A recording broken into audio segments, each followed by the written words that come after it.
Well, good afternoon, everyone, and welcome to the weekly graduate seminar series here at the Dahdaleh Institute for Global Health Research. My name is James Orbinski, and I'm the director here at the Dahdaleh Institute. And today I'm delighted to host Harvey Skinner and Susan Harris, who will lead today's seminar, which they have titled, Looking into the Fire, From Climate Distress to Action. Excuse me. As is our usual practice, we'll begin with a land acknowledgement, and Susan Harris is going to do that land acknowledgement for us now. So over to you, Susan. Thank you very much, James, and welcome, everyone. We open this gathering in honor of Earth Day with a land acknowledgement. Indigenous wisdom speaks of the vital interdependence between humans and the earth, appreciation of the regenerative capacity of both earth and ourselves to heal.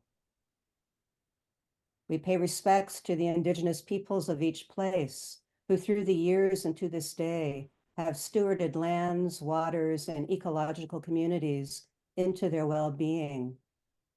And we deeply appreciate that we cannot preserve a livable earth without indigenous knowledge and leadership. Many indigenous nations have long-standing relationships with the area known as Toronto, including the Anishinaabeg Nation, the Haudenosaunee Confederacy, and the Wendat. We acknowledge the current holders of Treaty 13, the Mississaugas of the Credit First Nation, and that this territory is subject to the Dish with One Spoon Wampum Belt Covenant, an agreement to peaceably share and care for the Great Lakes region. An example of indigenous knowledge that has infused this territory at every Haudenosaunee gathering is the Thanksgiving Address, also known as Greetings and Thanks to the Natural World. It offers this expression of gratitude to Earth. We are all thankful to our mother, the Earth, for she gives us all that we need for life. She supports our feet as we walk upon her. It gives us joy that she continues to care for us as she has from the beginning of time. To our mother, we send greetings and thanks. As a settler on these lands, I am working at learning and practicing seeing Earth with these both new and ancient eyes of gratitude. Both indigenous and Eastern wisdom, modern Western science teaches great delusion is of our separateness, and that instead we are part of the web of life. It is this delusion of separateness that supports our turning away from what is happening to our world, and it is the experience of our interconnection that supports our turning toward. So let the invitation of our short meditation practice today be one of us turning toward and connecting with the amazing web of life around us that we call Earth, with our hearts filled with gratitude. So moving into a meditation practice now, take some time to settle yourself and find a way that your body is at ease where you are.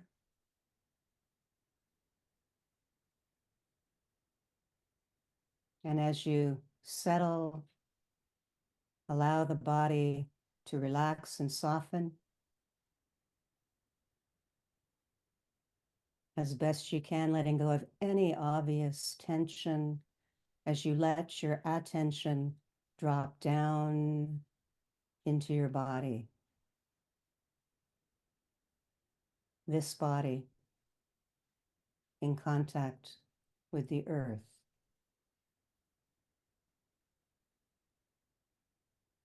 And let your eyes close if you will, or gently soften or lower your gaze. And feel into the weight of your body being met by the earth so that you can rest on her.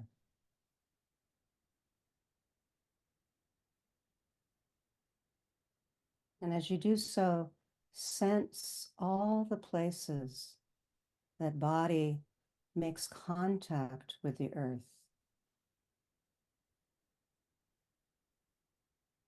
Feet on floor, butt on chair, or whatever is supporting you. And let these touch points be an anchor that you can return to at any point during this seminar. If you notice disconnection or overwhelm arising, regrounding yourself in this felt sense of connection to earth.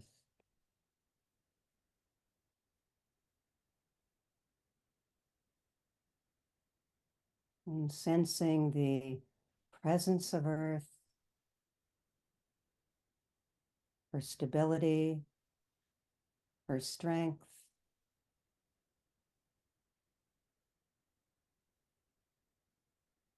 And feel now into how the earth holds you in the embrace of gravity, holding you in place, providing steady ground.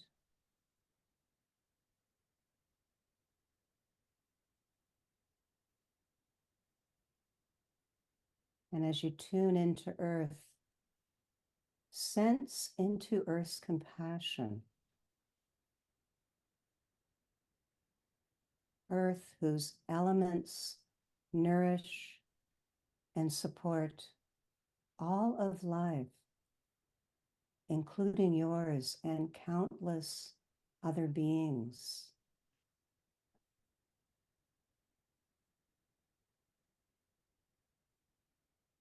And as you inhale, take in this compassion, the compassion of earth.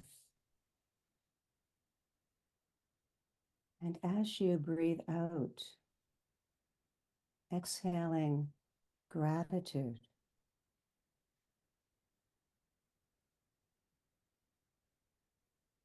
With each breath, inhaling Earth's compassion and exhaling gratitude.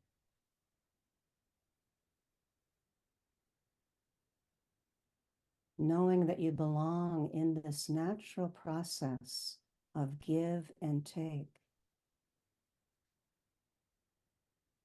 the circle of life.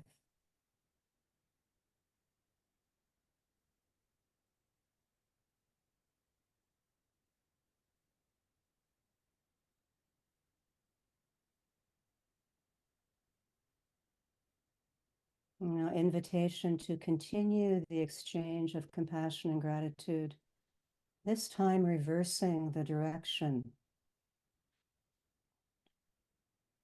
Inhaling the earth's gratitude for your existence. And on the exhale, offering earth the compassion and love that you have for her.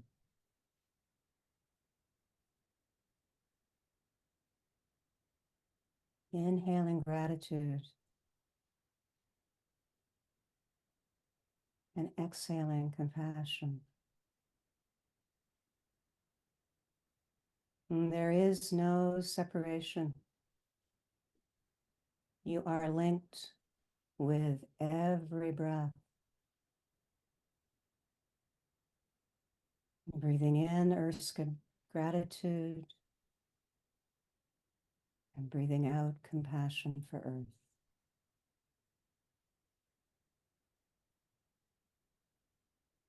And as we come to the end of this short practice, rest for a moment in spacious open-heartedness.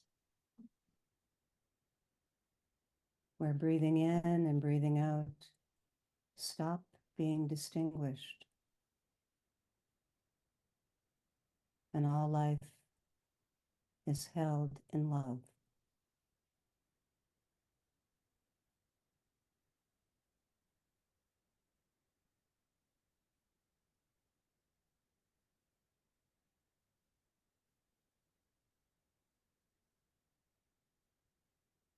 And as you are ready, gently opening your eyes or raising your gaze, inviting body to move in whatever way it wants to move.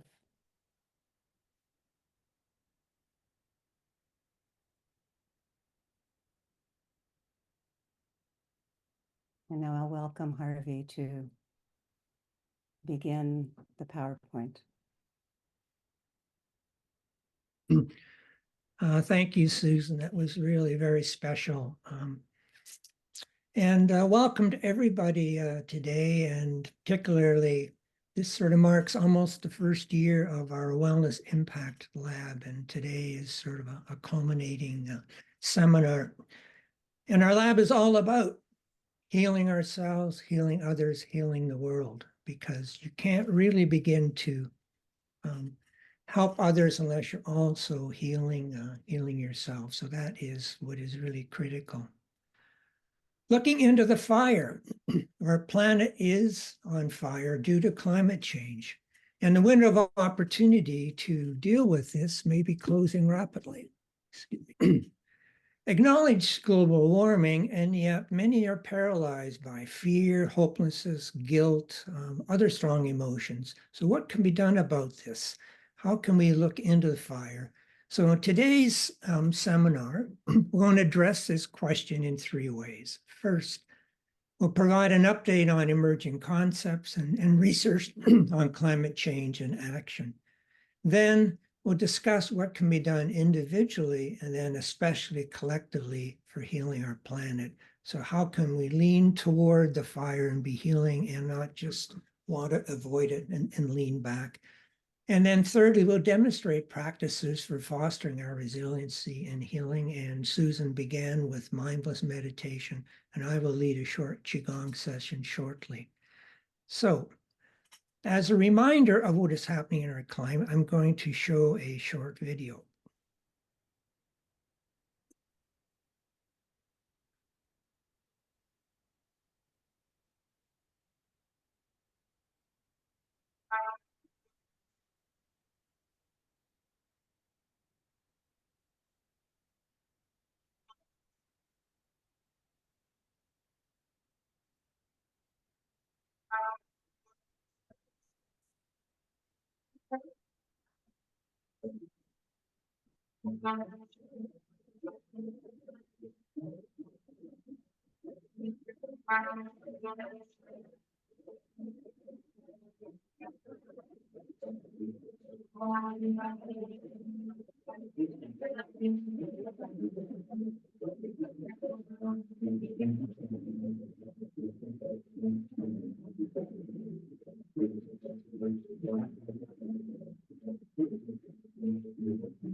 The visuals will raise in some strong emotions, and it raises the question: how do we save our world? And Thich Nhat Hanh, Vietnamese, a really beautiful, famous Buddhist monk, gives us the answer. What we most need to do is hear within ourselves the sounds of the earth crying. So hopefully in seeing that video, you could feel the sounds of the earth crying. So now we'll commence with our PowerPoint. Okay, as we listen to the sounds of the earth crying, we see the kind of images that were displayed on that video. We also have strong emotions in reaction to that. This phenomenon has been called many names: eco-anxiety, ecological grief, climate trauma. We like to use the word climate distress because it really is a set of very normal reactions to climate change, rooted in uncertainty about the future and dangers of a real threat to life as we know it. So I invite each of you to go inside for a moment and reflect. What reactions are you noticing in yourself and other?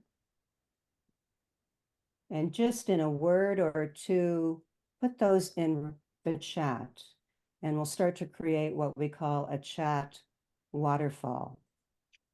Fear, dread, fear, fear and hope, distress, fear, resentment, overwhelm, disappointment, heartbreak, worry about the future, anxiety, connection to nature, and grief. Next slide. Exciting challenges. Good. Powerlessness, indifference. I think we can go to the next slide. Yes. Here you see a tool that's been developed to talk about climate distress. It's called the Climate Emotions Wheel, developed by Panu Pikola from the University of Helsinki, along with the Climate Mental Health Network. And you'll see there, this has been derived from the literature on the many, many facets that people have described experiencing in relation to the climate and ecological crisis. What we do know is that now climate change is widely recognized as a public health emergency with profound impacts on mental health and well-being. So how does climate change impact mental health and well-being? Well, there are many routes. One is directly. There are many more people every day who are living through the trauma of an extreme event, heat, domes, flooding, fire, hurricanes. This can result in PTSD, post-traumatic stress disorder, as well as elevated intimate partner violence and child abuse, increased anxiety, depression, and suicide rates. There's actually suggested in the literature a 40-to-1 ratio. So 40 meaning the impacts on the mental health versus 1, the impacts on physical health. It also can impact us indirectly because it impacts on our way of life and community. For instance, the Inuit are dealing with the loss of ice, and so the loss of their way of living. There can be extended drought or flooding, which has a lot of impact on the mental health of agricultural workers and farmers, loss of species, increased pollution of air, water, and soil. There's also worsening physical health, which does impact mental health and well-being. And we all know when we don't feel well physically, it affects how we feel emotionally as well. Also, awareness of what is happening leads to the strong emotions that we saw discussed in the chat waterfall. And without supportive responses to those, or a sense of agency that one has a way to deal with them, this can impact mental health as well. There. Thank you. Oh, technology. Yes. A little slow, like we are getting older, a little slower. All right. So who is most impacted? Well, we're all impacted, but who is the most impacted? And it's the populations that are more vulnerable for one reason or another. Certainly children and youth are most impacted. Older adults.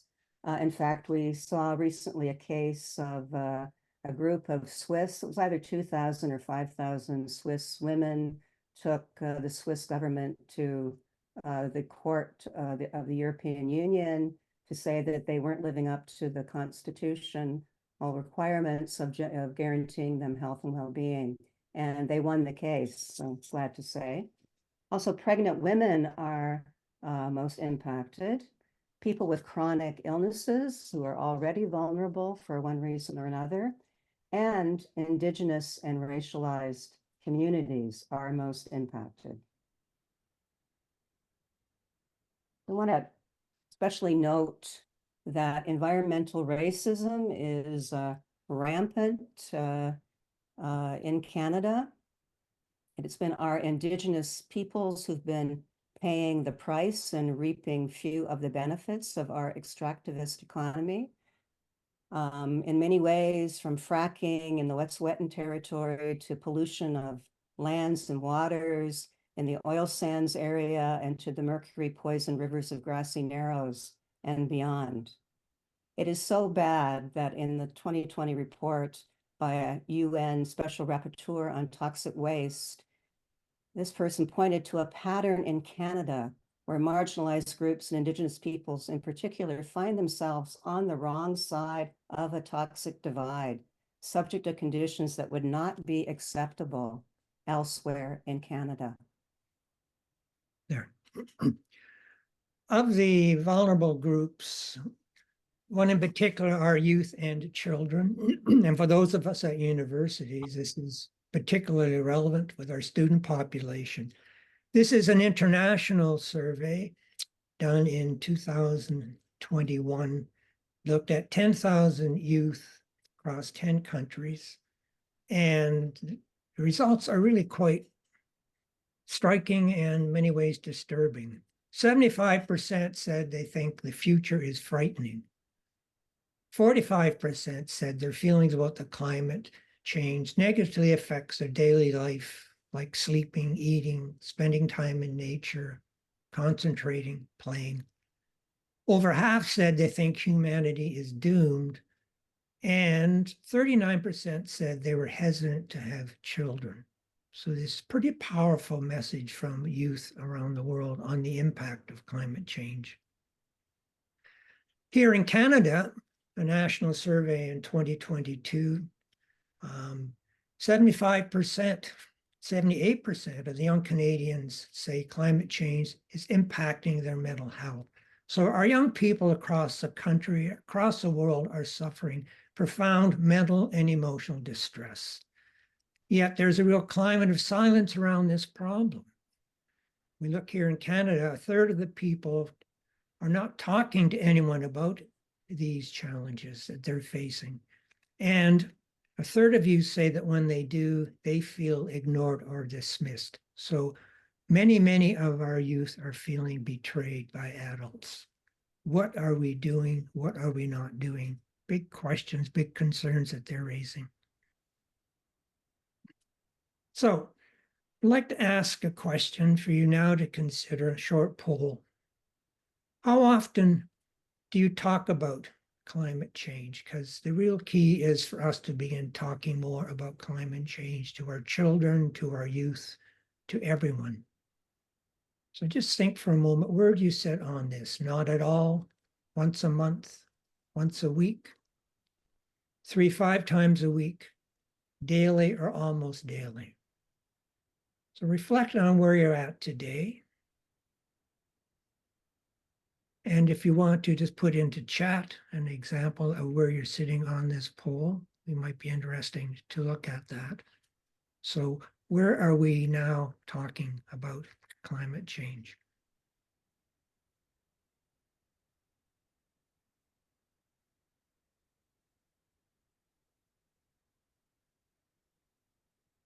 Susan? Well, as we continue to answer in the chat, if you like, I'm going to speak about what I think is a really fascinating phenomenon. And that is that more people care about climate change than you think they do.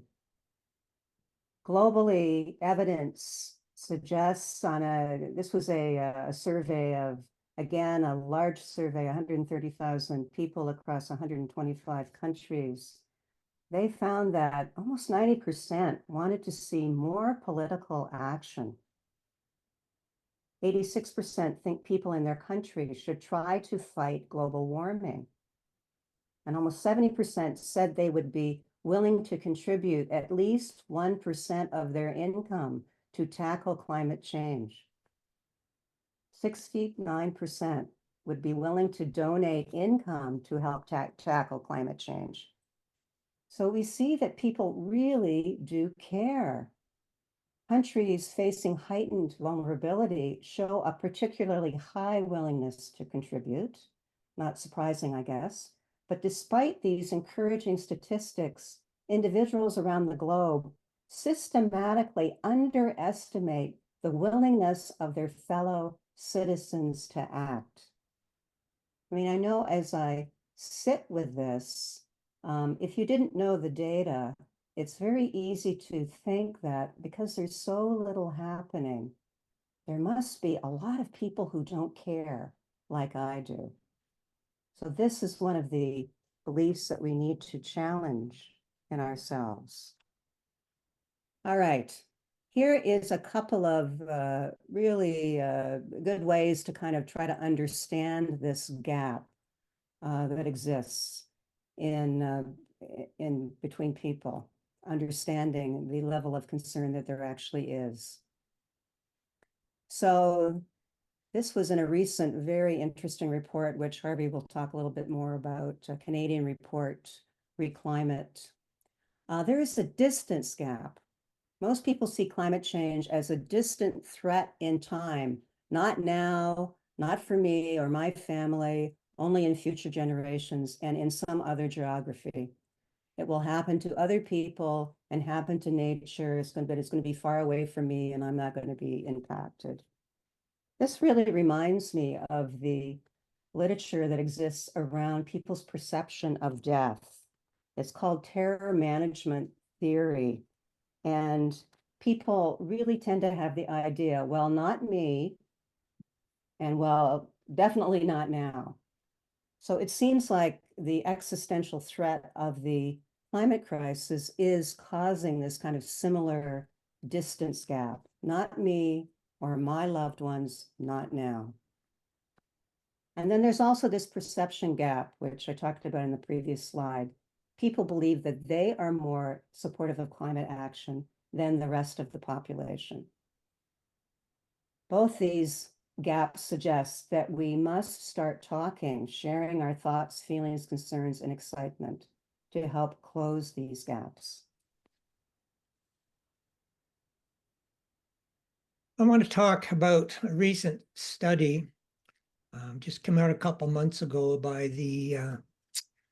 at the Reclimate Center at Carleton University. They looked at 91 public available surveys. So the basic question, what do Canadians really think about climate change? So this is very recent, up-to-date data on what's happening here in Canada. I'll just touch on a couple of their key findings. So when asked regarding climate priority, thinking of the various issues and challenges facing Canada, which ones do you personally care most about? So let's look at the green line. That's the environmental climate change. You can see back in 2019, 40% of Canadians where this is a major priority issue for them. But there's been a gradual decline such that as last November, it's gone down to almost half at 22%. So as our climate continues to warm, it's quite disturbing to see that the priority on climate change seen by Canadians is in fact lowering. What is rising is housing affordability, cost of inflation. So we're sort of caught in this short-term myopia. It's quite understandable with the way interest rates are and mortgages and lack of affordable housing that's having huge impact and the cost of food products, et cetera, of inflation that households are hurting. And that's an immediate sort of issues that they have to contend with. And it makes it difficult then to take a longer term view or perspective on what we need to do for climate change, because these type of actions take time to be implemented. But we need to help people understand that by investing in things that will help save our planet, fossil-free fuels, more sustainable forms of agriculture, that we actually are creating new economies.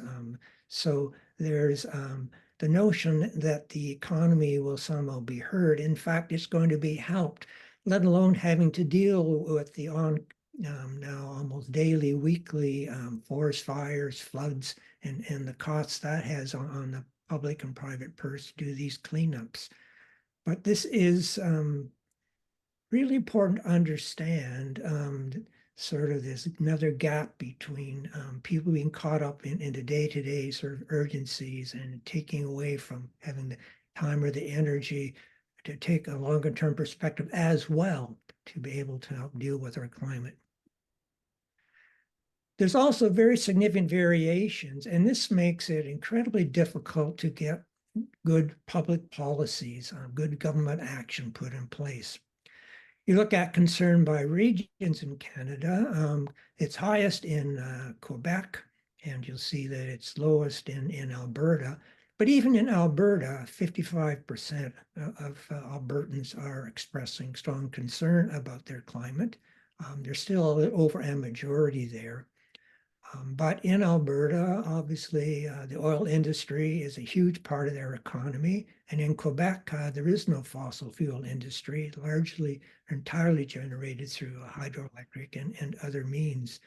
So you can see this gap across the country and how it's so difficult to get the provinces aligned to support any sort of federal policy or action. Look at what's happening now with debate over the carbon reduction. And the political divide, only about 34% of progressive conservatives, people leaning that way, would see climate change as a crisis and we need to act quickly. And yet you get over 80% of those who would identify as liberals or NDP. So there's this huge gap at the political level. And recently, data coming out from the poll released this morning in Toronto Star, the present Conservatives, if it was a vote today, the 37% would vote PC, only 19% Liberal and 15% NDP. So the Conservative support across the country is going if there were to be an election. So this really underpins the really difficult challenges that we have to be totally aware of and find ways to build bridges across these gaps to build consensus. Okay. So we're beginning to challenge that the challenge that people are apathetic about climate. But we do need to understand why people aren't talking and why people aren't taking action and why more people don't see this as a crisis. We know that cheerleading and scare tactics and loading on information to people does not work to help change minds. What we really need to do is to start to attune. This is complicated, and to help untangle the conundrums that people, including ourselves, are experiencing. This is a suggested little model of Renee Lertzman. We need to attune to ourselves and others in terms of the level of anxiety that is there, the level of ambivalence that, that I want to be part of the solution, but I don't want to change. And also the aspiration. Her study that she talked with people from any different across the political spectrum, and she found that, there was a consistent aspiration for the relationship with nature to be better. So if you take a moment now and just attune to the 3 A's in yourself. So just let yourself go inside and just notice, is there anxiety there? Many people mention fear in the chat. Is there ambivalence? Do you want to be part of the solution, but there are things that are really hard to change? And do you notice aspiration inside for things to be different?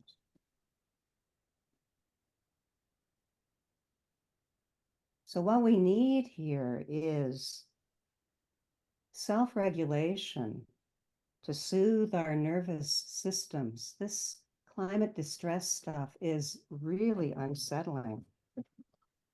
And we have to figure out how to have compassion for our own 3 A's and then have that for other people as well. We have to be able to look reality in the eye and see what's happening, but with kindness, with attunement, and to understand that it's very easy to say that everybody around you is apathetic, but that's not the case. So many of us are caught in a double bind. We feel damned if we do and damned if we don't. We still engage in practices that we know are damaging and destructive to our planet. And it's very hard not to engage in many of these practices since it's the way our economics society is constructed right now. Although we don't want to be part of the problem, we often don't want to change or give up the practices. And we have to work with others to be able to do it. So we're now going to give you an opportunity to have a short discussion. We'll put everybody into groups of 3 people. And Okay. within each group, do you want to describe the task, Susan? Yes. We get it straight? Each person would have 2 minutes to talk about their feelings about the planetary crisis and how or if you feel caught in a double bind yourself. So each person will have 2 minutes. Please share the time amongst each other, and then there'll be about 4 minutes for dialogue. Very, very, very interesting. It's interesting. People are anguishing so much about this, but when we have had other really major crises, the world has been able to come and deal with them. The problem is we still haven't come to that point yet. Yeah. No, we have not. And Well, but the question is how. Yeah. We have through there's been several COP meetings of, world leaders coming together. There have been many, many, many, but I think it's not a mass movement yet. The word, no, yeah. The problem with all that is that the solutions take 10, 20, 30, 50 years. Not like we can stop a war and sign a peace treaty, right? You can do that, then you go home, rebuild and once you get past the tipping point, we're close to that. We're going to potentially get a whole reversal of the water flow system in the Atlantic. So you're going to get huge cooling of Northern Europe, the jet streams changing. And once those things happen, you can't pull them back. So this is what people don't understand. And reduce carbon today, that's impacting really 10, 20 years from now. It's a slow process. And that's why it's hard to get people to action, because you want to be reinforced immediately almost, for your action. But the world is not going to go away, and life is not going to go away. It's just going to become harder and harder. Yeah. The point is, whatever the tipping point would be there for some things, but we need it. Doesn't matter when we stop it, so long as we get it stopped. Yeah, but it's a lot of people, huge, as we get to the hothouse stage and get huge forced migration out of major parts of, of the world and conflicts over that. So Thank you, Hannah. All right, so we want to just take a few minutes to get some feedback on what stood out in your small group. Just simply raise your hand. So you can raise your hand, or if you want to just put on your mic and We have Faith and Emma with their hands raised. okay. I'll let you handle that, Anna, because I can't see any hand raised. Oh, okay. Maybe we could start with Faith. Hi, thank you. Yeah, so I wanted to say what I noticed from this is that we were two people, just two of us in our group, who thought alike.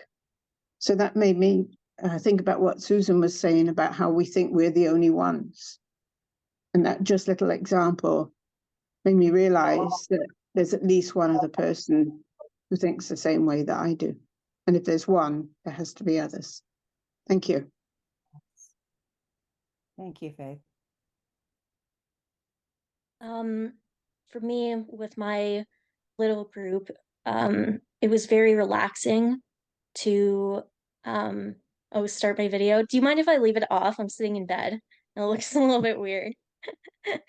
But it was relaxing to speak to Teresa and Sarah because I got to hear a different perspective from both of them, from my usual work, which is more advocacy based. This was a little bit more of an academic perspective as well. And it was also very relaxing to get the opportunity just to speak for a couple of minutes about what I believe in my own perspective.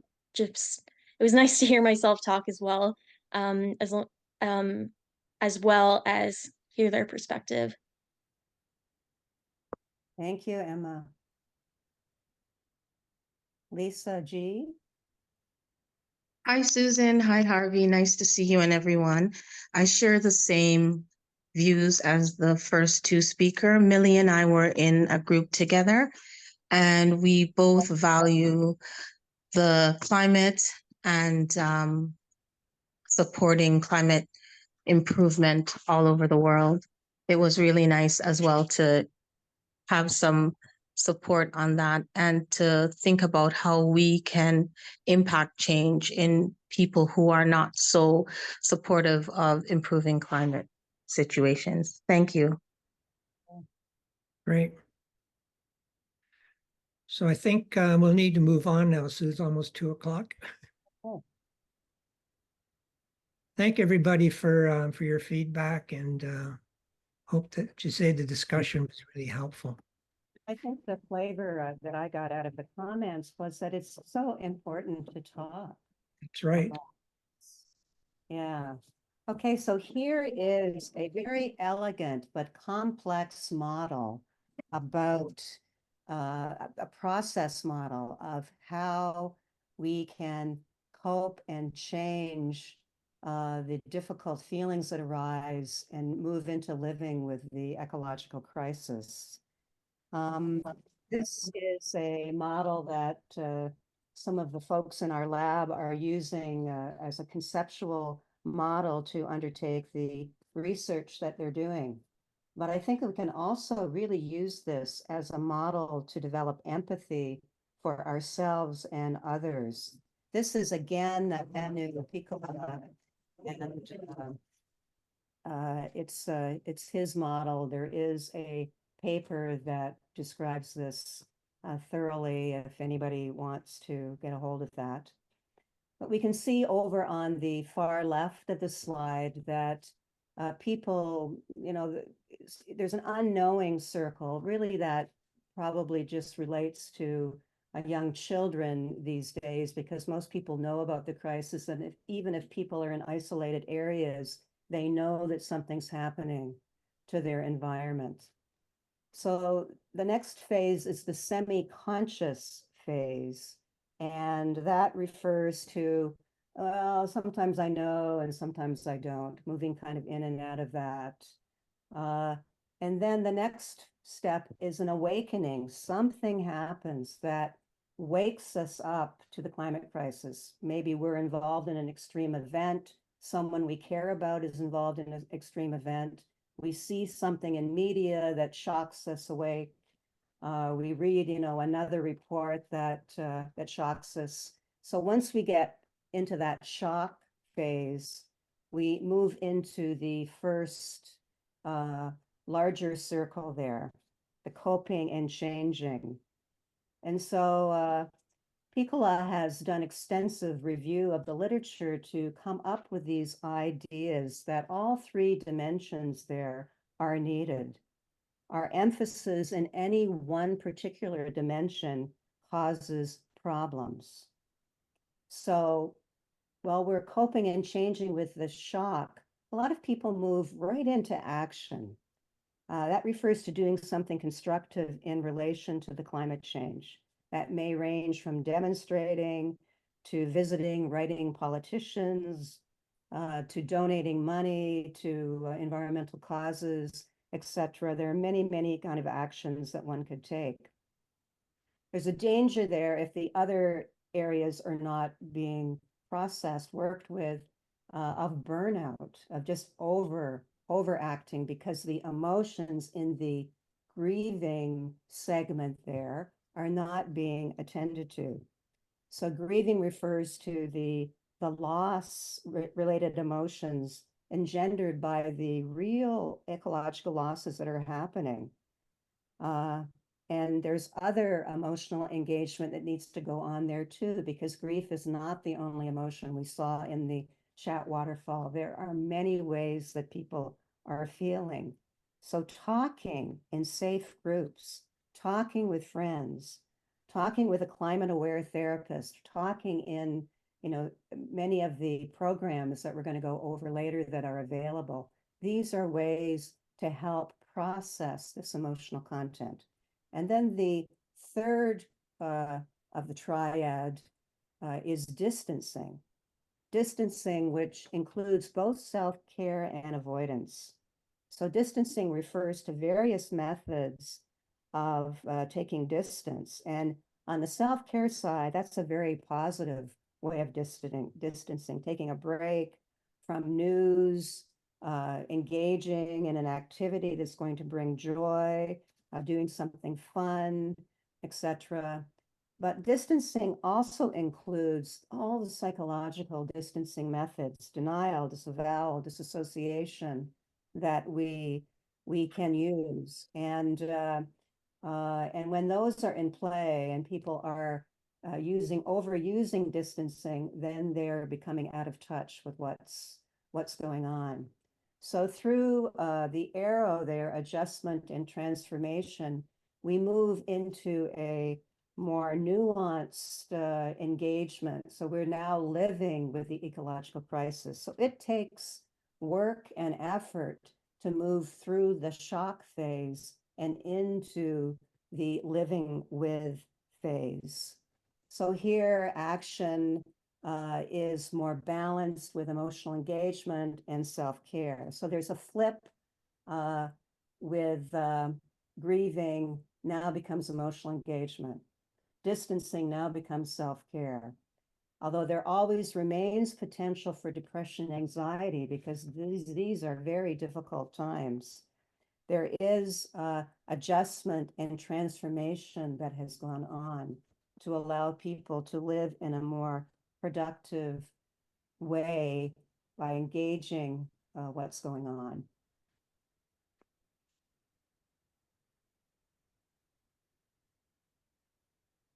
Okay. It's a quick run through, but it's a very nuanced model. It's very interesting to look at it more in depth. So yeah, let's move on for now. Okay, thank you, Susan. So what messages engage people?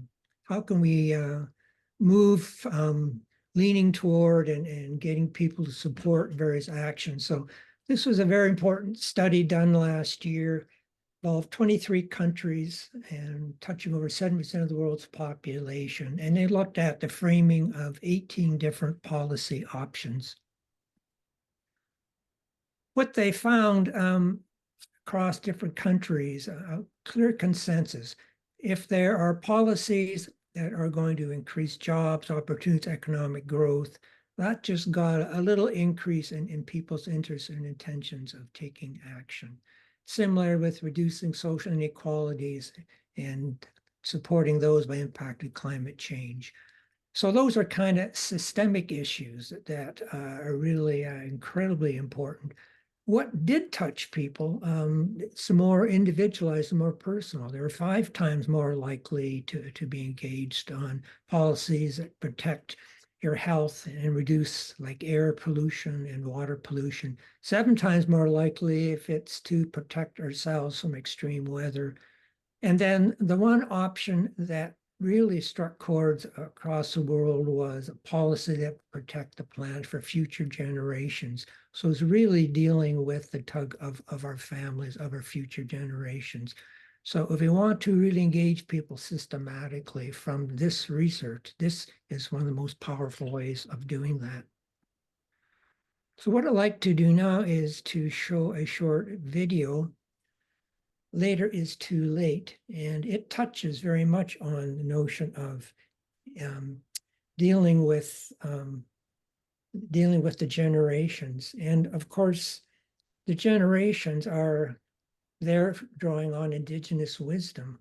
We know that we're the product of 7 generations, of our ancestors, yet our role now is to be the stewards for the next 7 generations.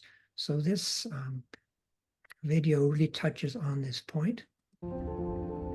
As a scientist, I know by the time she takes her first breath, 9 billion more tons of carbon pollution will be in the air.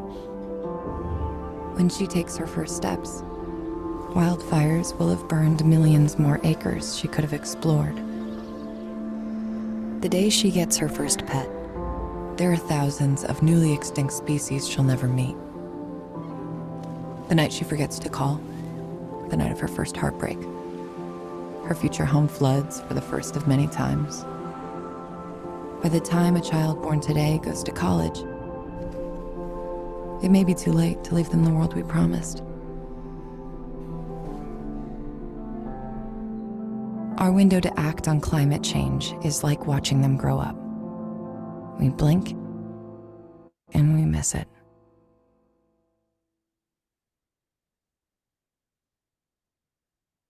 So we can see that this later is too late. That positioning was found to be the most consistent way of engaging people across all these diverse countries. So that's really important, how this messaging, how we can try to get people engaged and move into collective action. Now, let me get back. Okay.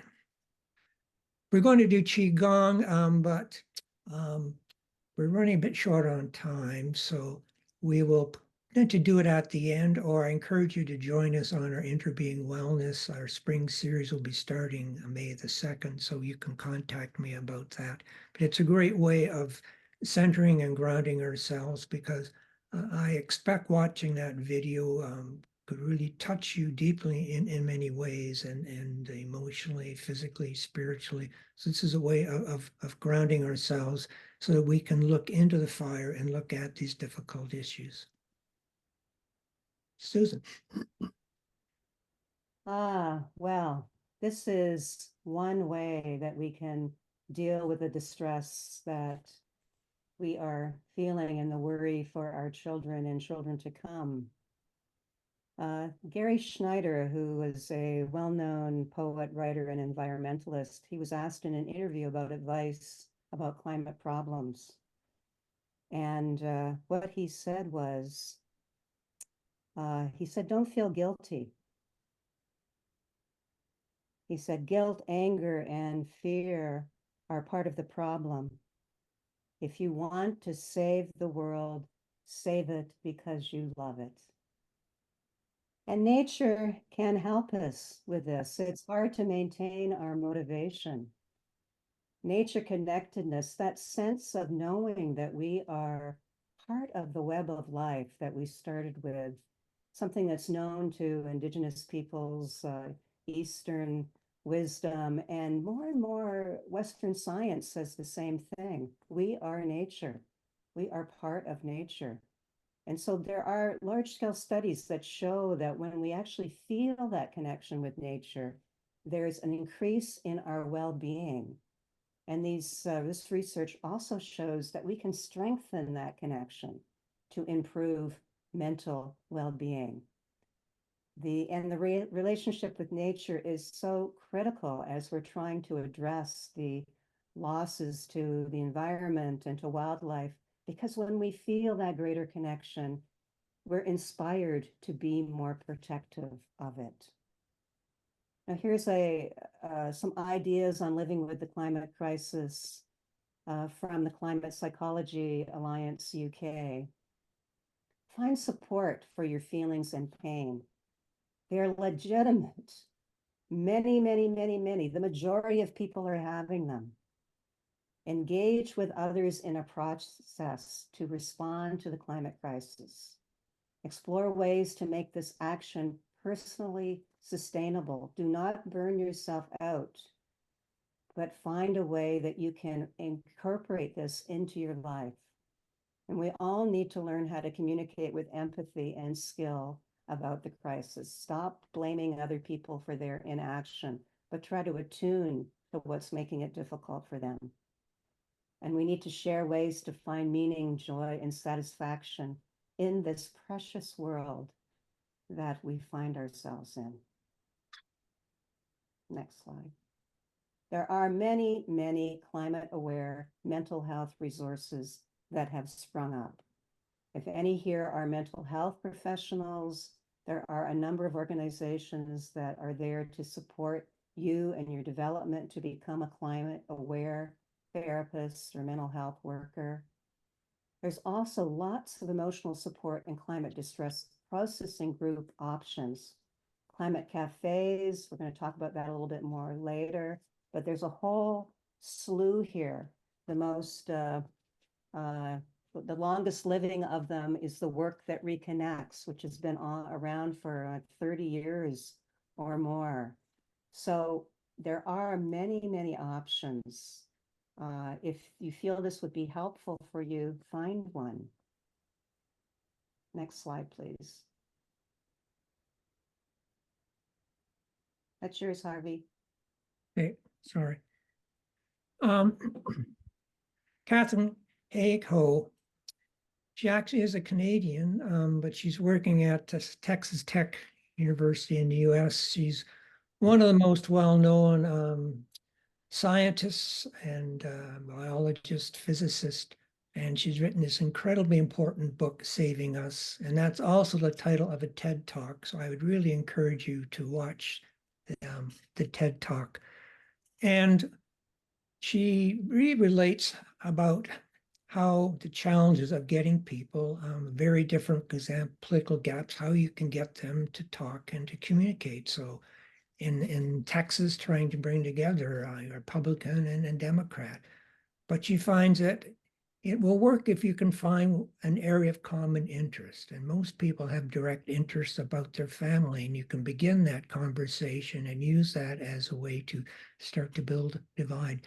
And there is more and more consensus on climate change is happening, but the problem is there's really very big divides on what actions need to be taken, if any. So that's an issue, is how to get people moved to action. And she says the most important thing every one of us can do about climate change is to talk about it and to use our voices to advocate for change. Okay. So climate cafes, that's one way in which has become increasingly popular over the last several years. And this is an area which our lab is going to focus on reviewing on the literature and the growth of this. So it's a space where you can share your feelings about the climate and ecological crisis. It's a thinking and feeling space. It's a haven from the busyness and isolation. So you basically come as you are and talk or share as much as you want, as you're comfortable about. So just want to get people to engage, to begin this conversation.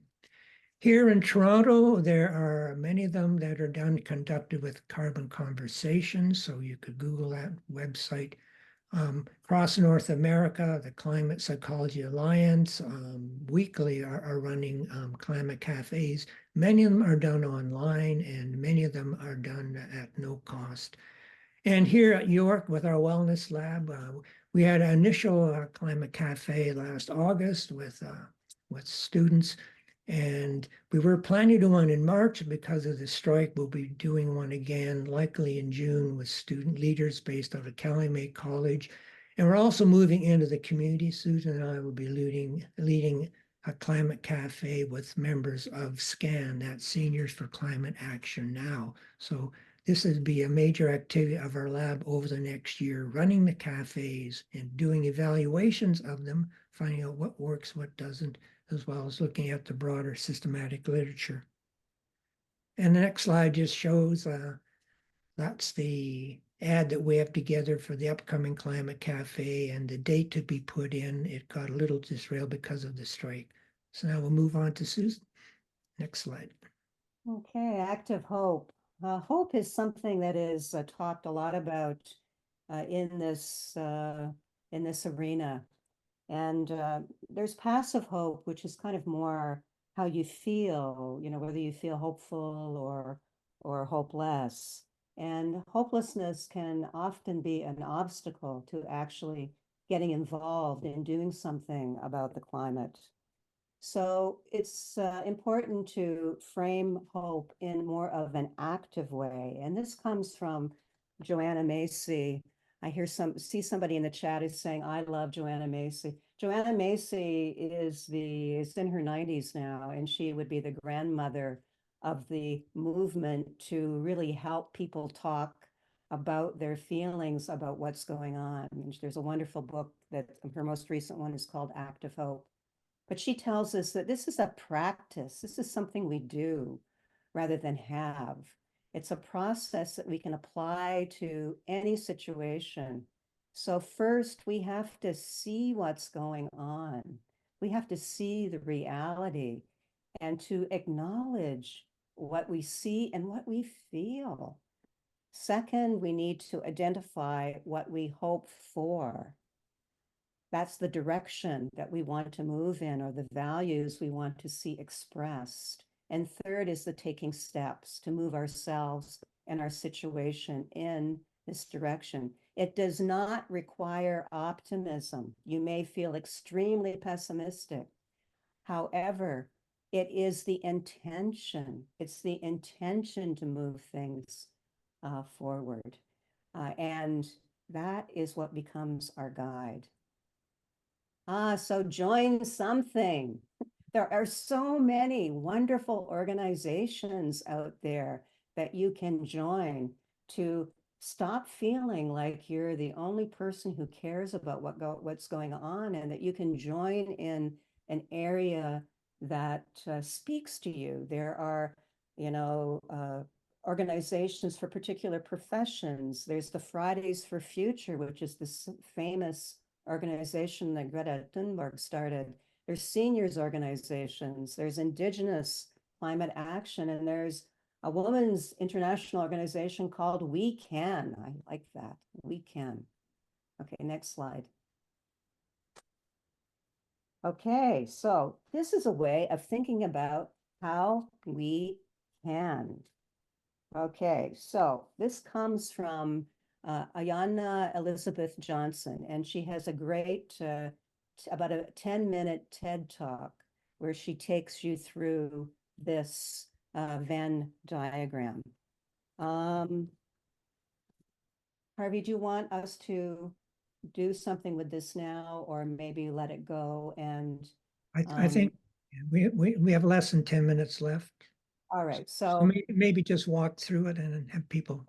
Invitation to all of you, sometime later today, to draw out this diagram and to try it out yourself. Where you start with, yes, Shatabi, it's the same as that. First of all, what are you good at? and be generous with yourself. Don't be like stingy, I'm not good at anything. Maybe you're a good writer or a good organizer or a good communicator, or you're good at building stuff, etc. You're good at gardening. Okay, and then what brings you joy? Really, what lights up your world? What makes you happy? Maybe it's art, maybe it's singing, maybe it's dancing, maybe it's talking with other people. And what works needs doing. There's so many climate and justice situations that are going on in this poly-crisis that we're living in. Choose something that lights you up and decide that's what needs working. And you work that Venn diagram so you find your sweet spot in the middle. What is your climate action? So we're wrapping up. We can go back to the beginning when I talked about our Wellness Impact Lab. Our vision is healing our planet, but we can't heal our planet unless we also focus on healing ourselves. So this is what we've touched on today, the various practices for ourselves, for our planet. So what are your intentions? Just think for a moment. What are you going to do to heal yourself? And what are you going to do to lean toward the fire, help heal our planet? The next slide. We want to end with showing a video that I think really empowers active hope. This shows the impact of one person, Doug Francisco, and his answer. And in 2019, a huge Extinction Rebellion organizing demonstration in London had over 150,000 people. It was the largest ever at that point. And he decided he wanted to do something different. And based on his work in Bristol on sort of street plays and pantomime, he came up with the notion of being red rebels. So this is a really powerful way of what one man did. And watch through this video how this one person impacted many, many, many other people. Begin. And Hannah, end this. It started as a very personal. Go. Okay. I'll tell you. I work a lot with words, and I'm good with words, but I want to do something more performative. In many ways, the inaction about the climate crisis is beyond words. I'm lost for words. And words can be twisted and turned against us. Words can deny the science, and serve to obscure the truth as much as reveal it. I want to do something that couldn't be misquoted or misunderstood, because you feel it emotionally. In the end, I think it's been the most powerful thing I've ever said, without words.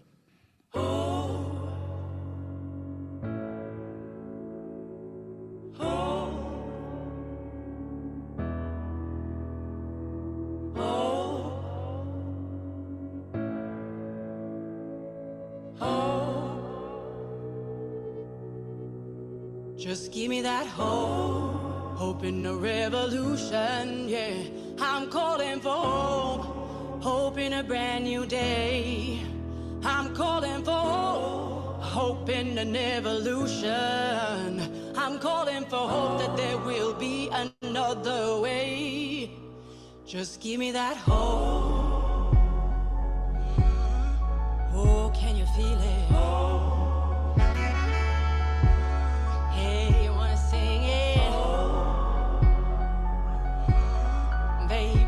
Feel it. Yeah, I'm calling for hope, oh, oh. As the sun beats down from above. Yeah, I'm calling for hope, yeah, yeah. When the world needs a little more love. Yeah, I'm calling for hope, oh, oh. That the light will shine on through. Has a very calming, de-escalating effect, especially in tension situations such as those confrontations between police and protesters. It's very peaceful and solemn, very mournful, and everybody feels that.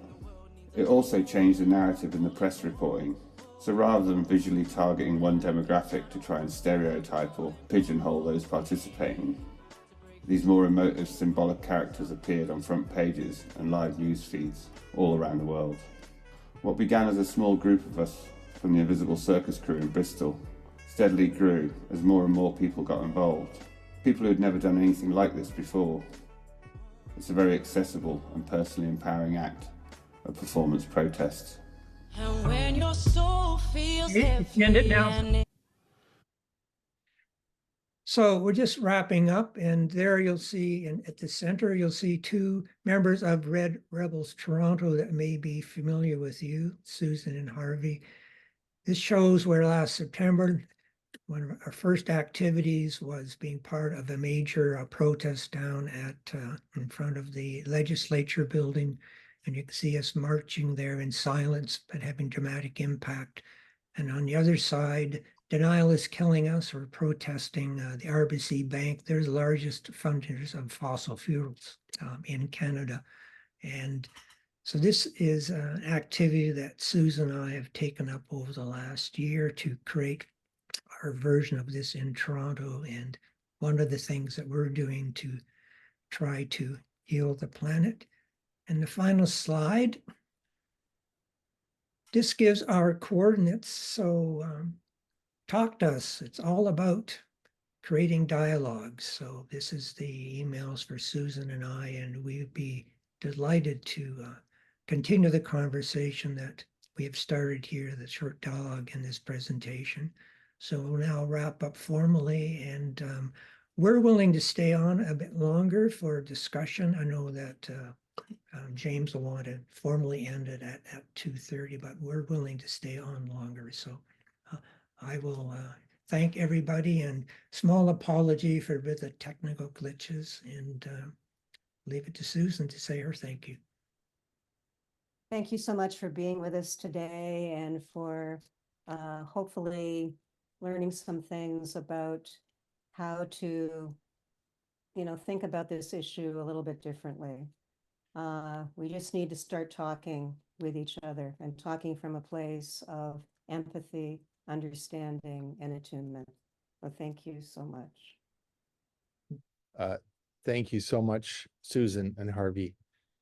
That was a wonderful overview and approach to stepping into the fire. And I can't possibly summarize it. It was just brilliant in every step. You invited us into a problem. You defined the problem. You helped us understand our own individual and collective feelings within a problem, and then how to approach that meaningfully and in a manner that is effective, as well as both empowering and ameliorative, I think, is probably the best word that comes to mind in terms of salving anxiety and fear and sense of disempowerment. It reminds me very much of a comment that was made at a breakfast that I attended this morning with a Buddhist monk who was talking about meaning in the global contemporary moment that we're in. And I can't possibly summarize his talk, but the key kind of concept that I think came out of that, and that really does come out of this, is that by living in the world, we experience, by definition, dissonance. And on this particular issue, on the climate crisis, the dissonance is global and is growing and is the right response to the crisis that we're in. And what I take from your talk is the importance of contemplation, of reflection, of understanding yourself and understanding the circumstance that you're in, the issue that you're trying to understand and grapple with, but also the importance of community, of doing that not in isolation, but doing it with others, and learning from others, learning about their reflections that help you better understand your own, and then engaging, but engaging with a sense of clear intention, but also I think, if I could venture, a detachment, if you will, to the immediate outcomes that if they fail, if your actions fail, it can lead to a kind of a spiraling, a reinforcement of negativity. But recognizing that your actions do in fact contribute to the causes and conditions that we then confront tomorrow. And so engaging with a detached positive intentionality is actually the most hopeful thing that we can do. And so with that, I just say thank you so much, Susan and Harvey, for a really, really wonderful seminar. I'm going to, myself, I have to leave. And anyone else who needs to leave, obviously they're welcome to do so. And those who wish to stay on are very welcome to do so. So again, Susan and Harvey, thank you so much. Thank you. Thank you. James.